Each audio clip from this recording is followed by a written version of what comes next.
Hey, this is Max, and welcome to the Ronin System podcast.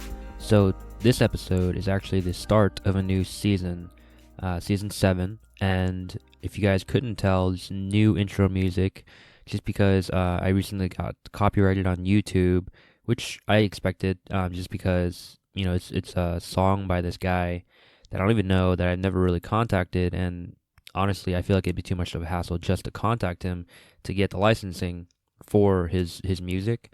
So I just thought, let me just take the music down and let me just try and, create a new one. And I tried to create it myself. Couldn't do it. I'm not very musically inclined. So I hit up a friend of mine. Awesome dude, David Lee. If you're listening, thank you so much for creating this track. I have new intro and new outro. It's 2 different tracks this time. And it's dope. Just dope beats. So thank you to him. Now, for this episode, guys, I didn't really have time to really talk about this, and it's about my brother's wedding. The thing is, with all the things that we had to do, for the wedding, not just the fact that it's for my brother, it's also because I'm the best man, blah blah blah, but also because traditionally in both the cultures, in Chinese and Cambodian cultures, there's a lot that goes on. There's a lot of involvement, and on top of all that, we're such a tight knit group, such a close family bonds. It's there was just a lot of work that went into it, not a lot of time to actually do anything like this, as well as Coco, and as well as just life in general. It was hard to get back onto the mic, but here I am, and that's all the surface things, all the things I'll actually say or did say why I didn't have an episode out. But deep down, there's another thing I had to say, and it's the fact that I didn't know what to say. I've been at a loss for words. I when I first heard that my brother was getting married, and I first heard that I was going to be the best man, one of my initial thoughts was what to say. And it's hard. It's really hard. It's not the same as this, where I'm just speaking about my experiences or about my feelings or my thoughts. It was something different to me. It didn't feel the same at all. My brother is someone that's very important to me, someone that I admire a lot, someone that's influenced my life in pretty much every way. And to come up with things to say, of course I had to give a toast or a speech. Just it was difficult for just 2 minutes. I didn't know what to say, and even now when I've had time to think about it, I still don't know what to say. I still don't fully grasp the concept of or the impact that it's all made on me. But I'm gonna try. This episode is actually, I guess you could consider it an extension of my speech.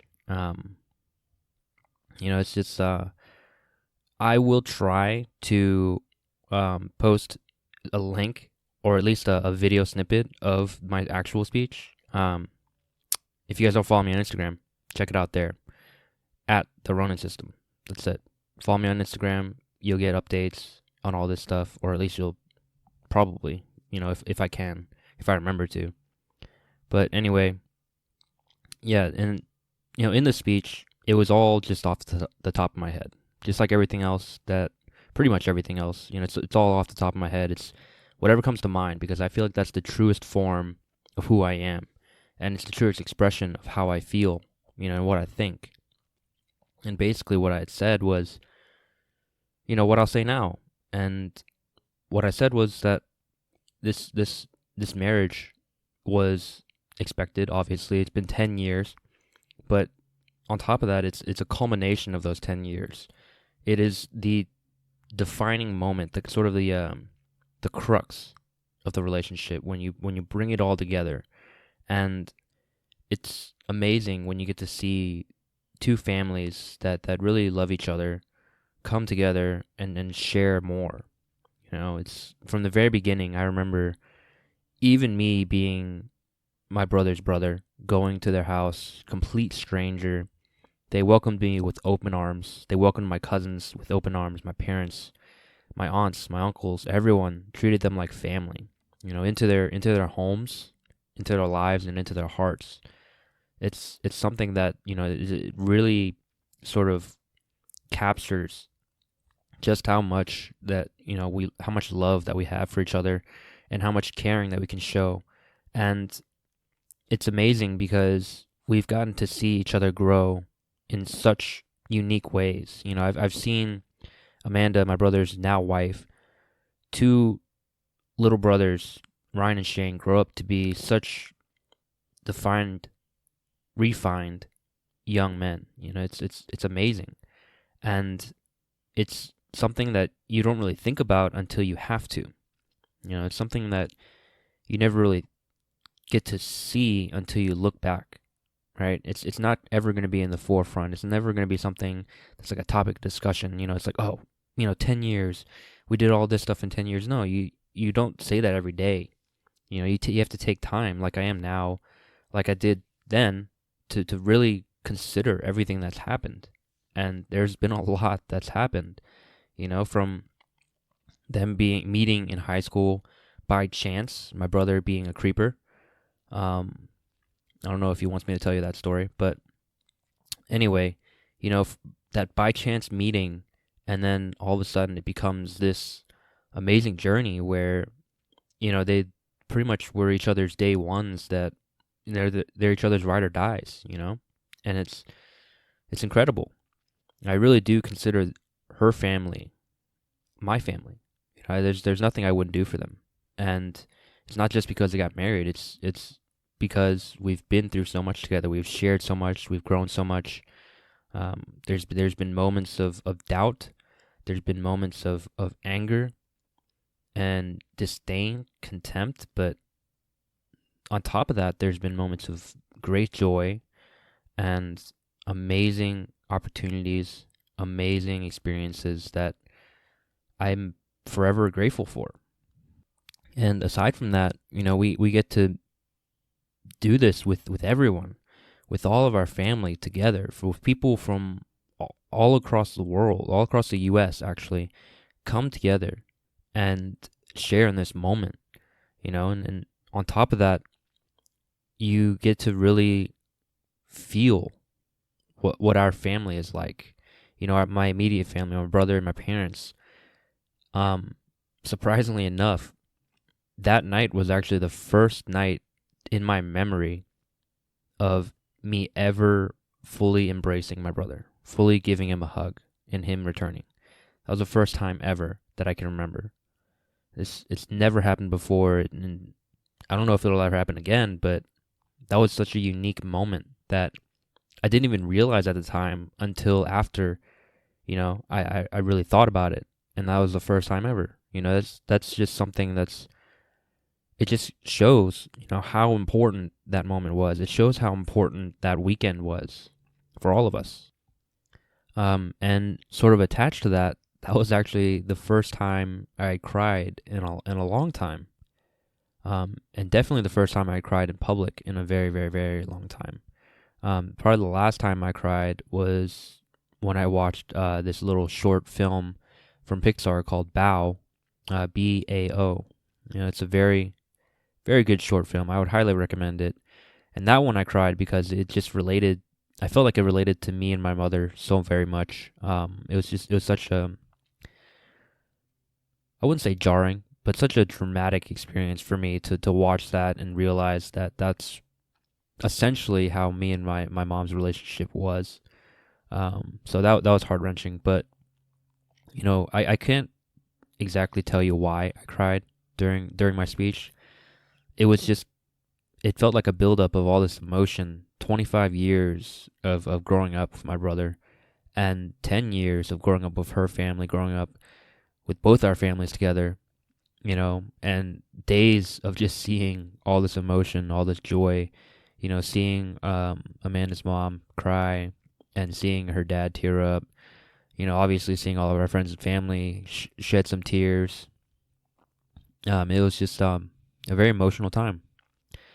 And it's a moment in my life that I'll probably never forget, and I'll always look back on. It's it's funny to say just because it wasn't even my wedding, but it felt like it was. In a way, it felt like it was. And what's really interesting is this was the second wedding I've been to this year. I don't know if you guys remember, I talked about my cousin Scott's wedding earlier in the year, back in May. That one was decently emotional as well, but this one, I feel like everyone will understand that it was the pinnacle of emotion for me, and it was also a learning experience.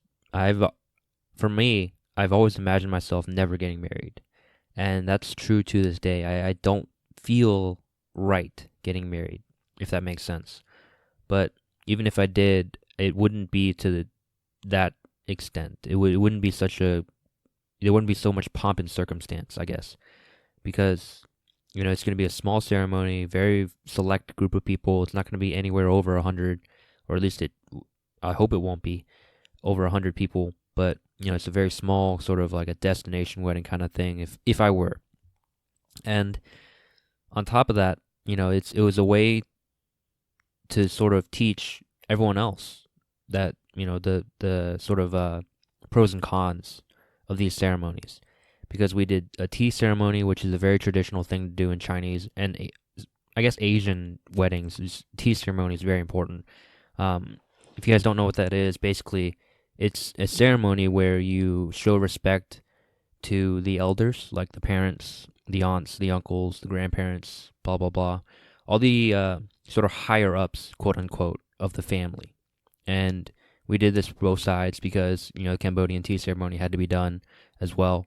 And then you have the American ceremony, which is the traditional, walk down the aisle.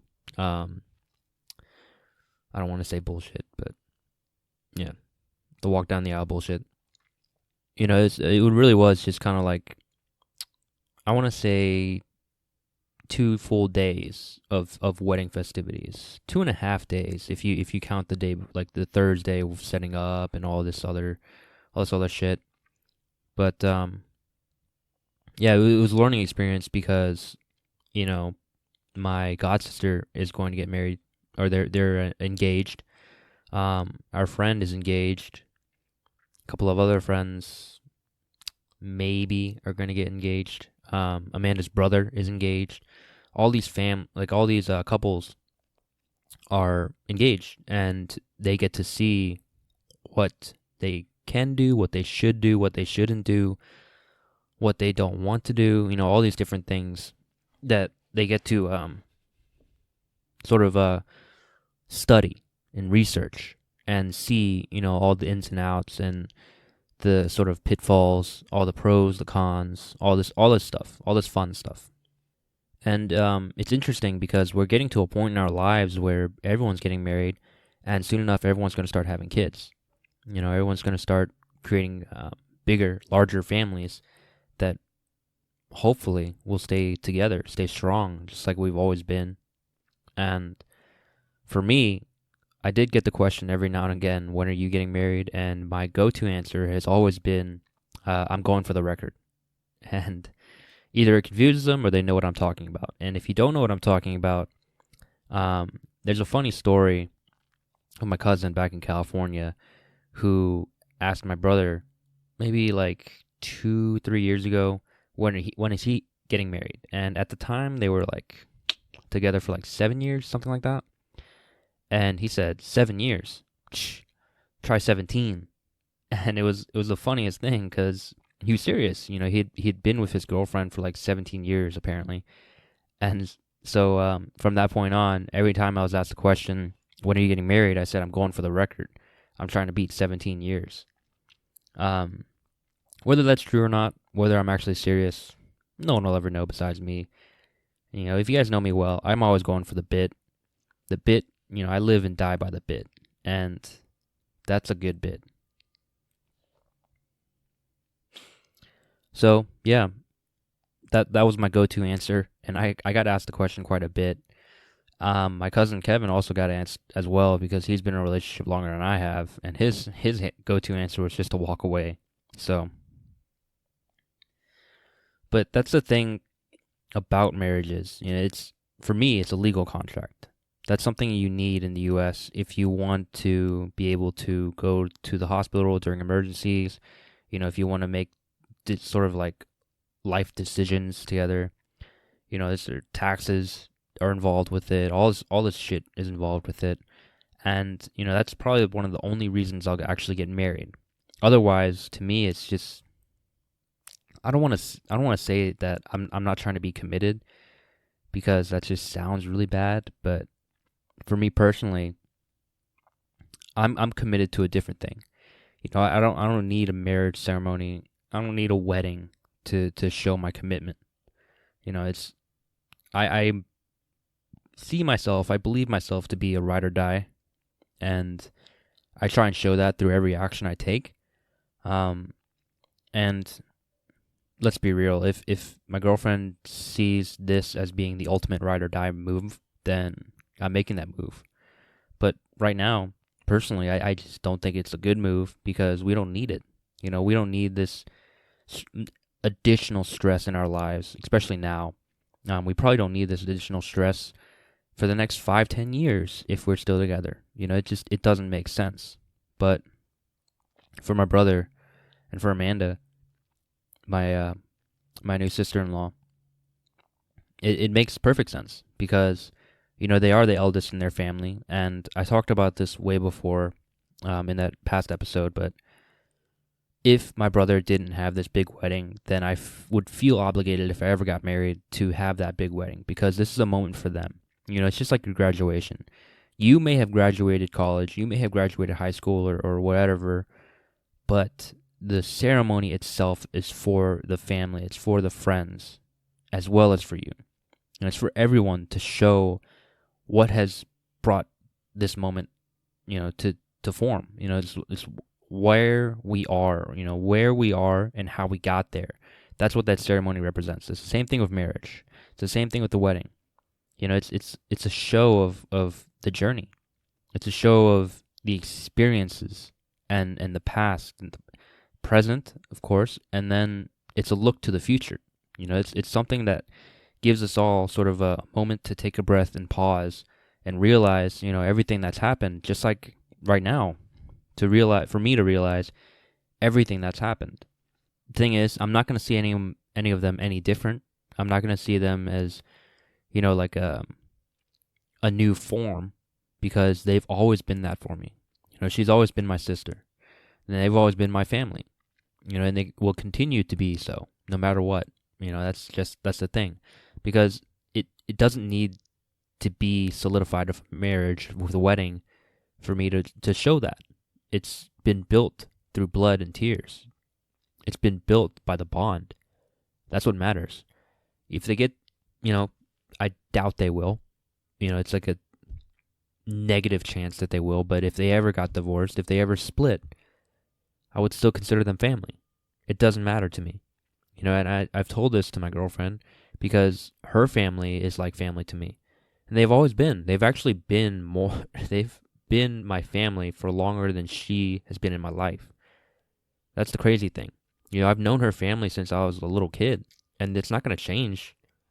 It's not going to make any difference, at least not to me, because even if we split, we're still family. That's just how it is for me.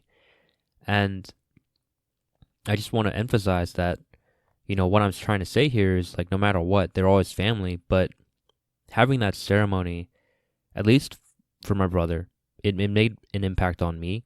But I want to let you guys know, I want to be honest, it didn't change my mind on whether or not I want to get married.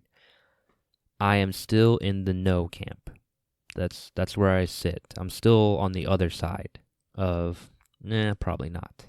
But, I really just kind of wanted to get some more thoughts out there that I couldn't get out on stage, or wasn't really a stage, but I couldn't get out there in public over the mic.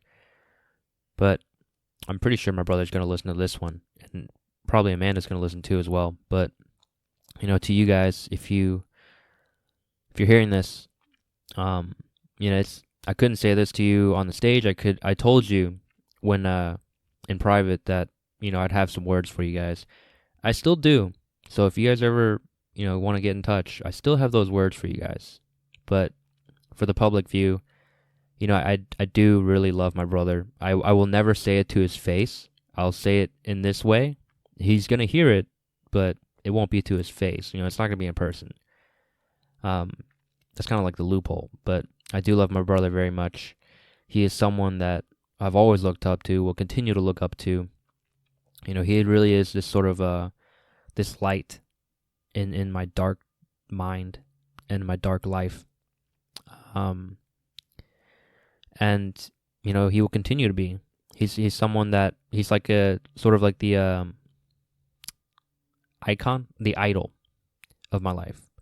And Amanda, you know, she's, if you're listening, you're amazing and strong. And my brother's lucky to have you. You're beautiful. You're smart. I tell people this all the time. You're probably one of the smartest, most cunning, and straight savage people I've ever met. And I'm very, very glad you're in my life. You really are the sister I've always wanted.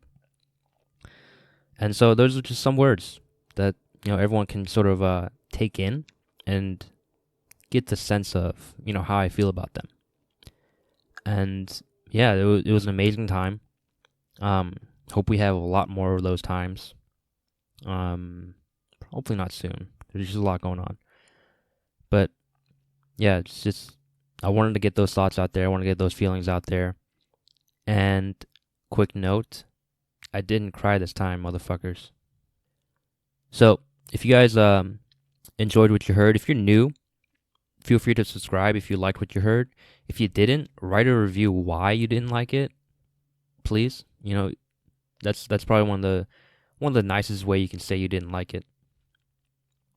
But yeah, like I said earlier, follow me on Instagram at the Ronin System. Great way to show support. If you want to show more direct support, I do have a Patreon. It's just the Ronin System, or you can just type in my name, Max Strong. You can find it either way. There is always going to be a link in the description. On top of that, once again, David Lee, thank you for the dope beats, man. I'm gonna find a way to repay you. You're gonna get your money's worth for this shit. And usual spew, guys. Thank you so much for listening. Have an amazing day. Get out there. Get hungry. Good luck.